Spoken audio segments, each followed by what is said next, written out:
we got all the way to the final.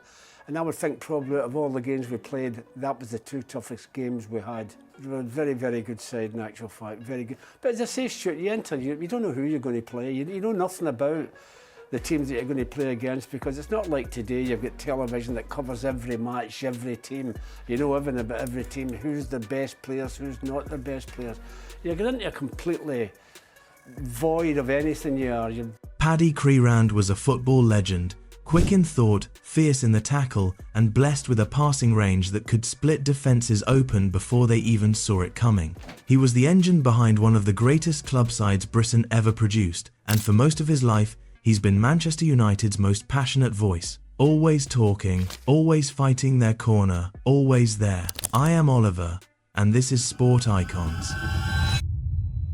But what if I told you that behind the legend, there's a story of loss that started before he ever kicked a ball, that the fire in him came from a place of real grief, and that in his later years the family he built around himself would fracture in ways that none of them could have predicted? This is the story of Paddy Crerand, the glory, the fight, the controversy, and the deeply sad reality of what came after. Patrick Timothy Crerand was born on the 19th of February 1939 in Glasgow. He grew up in the Gorbals, one of the most notoriously tough neighbourhoods in the city, overcrowded, impoverished, and shaped by the kind of hardship that leaves a mark on a person whether they want it to or not. Crerand himself spoke about it openly throughout his life. The Gorbals, he said, made him pugnacious. It made him a firebrand. It gave him an edge that no coaching session ever could. But the Gorbals wasn't the only thing that shaped him. Before he was old enough to understand what was happening, he'd already lost the most important person in his world. In 1941, during the German bombing raids on Clydebank, Paddy's father Michael was killed. He'd been working as a fire watcher at the John Brown shipyard when the bombs fell. Paddy was 2 years old. He grew up without a father, raised in the shadow of a war that took Michael Crerand before his son had any real memory of him. That kind of loss doesn't announce itself in obvious ways. It settles into who you become. And when you watch Crerand play, the aggression, the refusal to back down, the absolute conviction in everything he did, you can't help but wonder how much of that fire was grief that never had anywhere else to go. He played youth football in Glasgow with an intensity that got him noticed quickly, and Celtic came calling. He spent several years at Celtic Park, developing into one of the most technically accomplished midfielders in Scottish football. He could pass, he could tackle, and he never, ever stopped competing. By the early 1960s, he was ready for something bigger. Matt Busby made sure he got it. In February 1963, Crerand joined Manchester United for £56,000. He was 23 years old and walking into a club that was still searching for a way to recapture the spirit that the Munich air disaster of 1958 had so brutally interrupted. Busby was rebuilding, and he needed a midfield that could serve as the link between defensive solidity and attacking brilliance. Crerand was exactly what he was looking for. At United, he found himself alongside some of the most gifted players the British game has ever seen: George Best, Denis Law, Bobby Charlton. That front three could destroy any defence in Europe on their day, and they often did. But what made them function, what gave them the platform to express themselves, was the work done in behind. Crerand was a huge part of that. He had the vision to find Best in space with a pass that seemed to arrive before Best had even made his run. He had the intelligence to protect Charlton, to hold shape when United were under pressure, and to switch the point of attack when the game needed changing. He also had a reputation. Crerand was the enforcer, and that role was one he took seriously. The Holy Trinity, Best, Law, Charlton, were the most gifted collection of attacking players in Britain, and they needed someone willing to do the ugly work so they could do the beautiful work. Crerand was that man, without question or complaint. George Best, in particular, drew the worst out of defenders. He was small, quick, and capable of humiliating people in front of full stadiums, which meant those same people spent the rest of the match trying to hurt him. Crerand watched that happen week after week and developed a very simple policy. If you put Best on the ground, you'd hear about it before the next tackle, not always legally, not always quietly, but you'd hear about it. Denis Law was the same: ferocious, provocative, always in someone's face, always needing cover.